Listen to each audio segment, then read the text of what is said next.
Protests are following Israeli Prime Minister Netanyahu wherever he goes in the U.S., and the biggest ones are being led by Jews. That's great, but most of the protesters are waving Israeli apartheid flags and seem concerned mostly with the rights of Jews in Israel. Another kind of rally with a different character will take place this Friday, September 22nd, in front of the United Nations in New York City.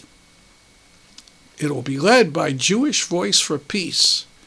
People will gather at 47th and 2nd Avenue for the protest. Everyone is invited.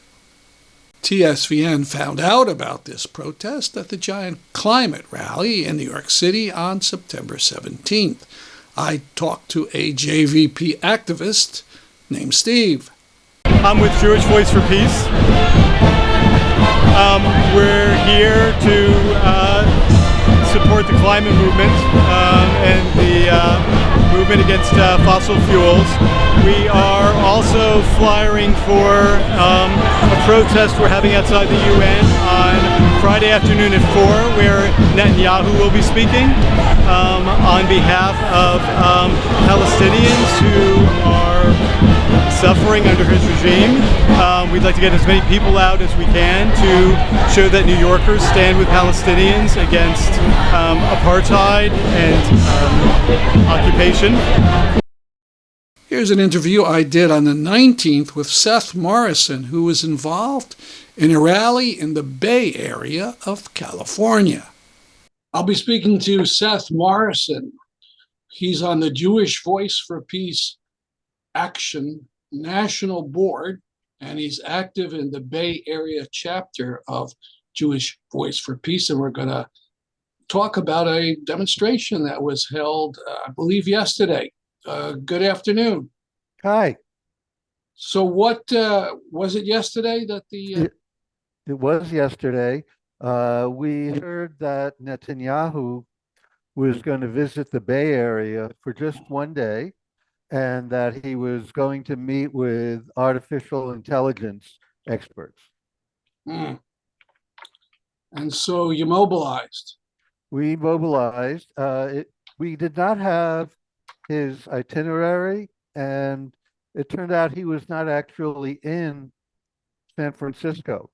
However, this group called Unacceptable and J Street worked with the local Jewish community, and they organized a pro-democracy rally in Union Square in the heart of San Francisco for noon, and we organized to be there. Mm-hmm. Yeah, I saw a picture of that Unacceptable. They had a banner towed by an airplane. Correct. Yeah, they've got money. That must have been interesting. They also have a lot of Israeli flags. I think a lot of our supporters wouldn't appreciate that. Correct. And, the biggest problem we have with them is that we know Israel is not a democracy and never has been, and only will be a true democracy when Palestinians are granted their rights.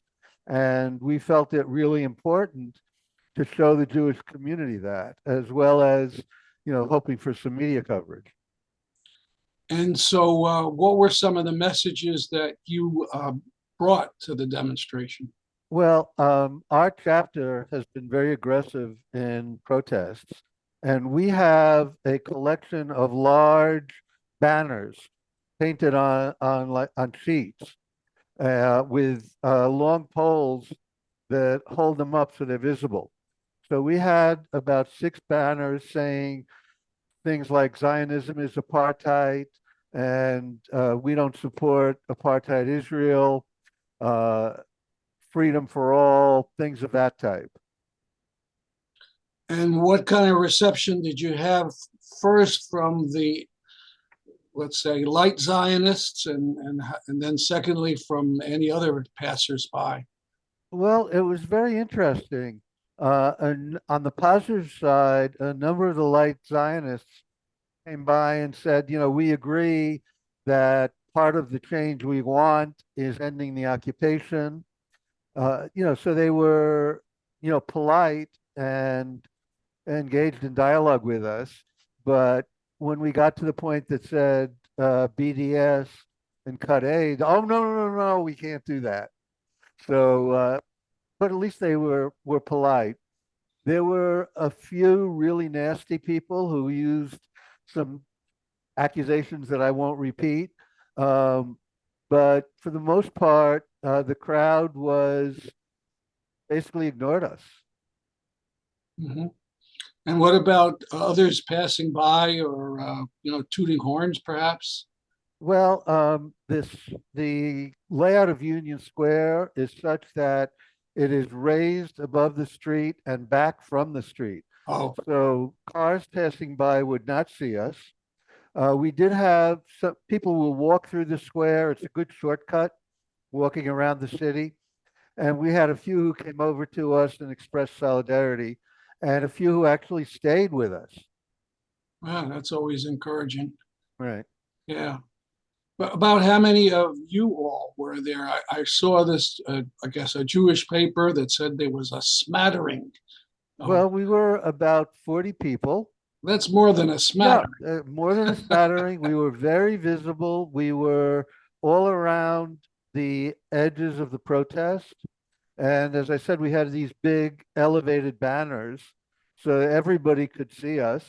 And we tried to chant whenever there was a lull in their sound. So they would say, Mr. So-and-so is our next speaker, and there'd be a minute pause.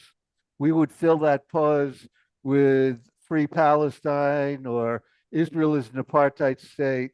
And believe me, they heard us. They knew we were there. About how many of them were there? There were probably about 300 to 400. So they did get a good turnout. Uh-huh. Yeah, yeah. Did you get to talk to them about Netanyahu meeting with Musk, who's been accused of anti-Semitism? We avoided that because we didn't want to get into that debate. We were there to fight for and support Palestinian rights. And we did not want to take our attention away from that. I see. Yeah, yeah. And So, we really I should add that we really didn't make our own speeches. We were there to, I don't like to say to counter them. We were there to educate them about Palestine and the importance of including Palestine. so now Netanyahu has moved to New York, and I guess there was a demonstration today, but I haven't heard anything about it. And then there'll be a big one Friday at the UN, and hopefully that will be exciting. Things are kind of popping on climate. There was a rally. People thought there'd be a couple thousand people. There were 75,000 people in New York City. So maybe now's the time where people will get out. I hope so, and I encourage anybody who's listening.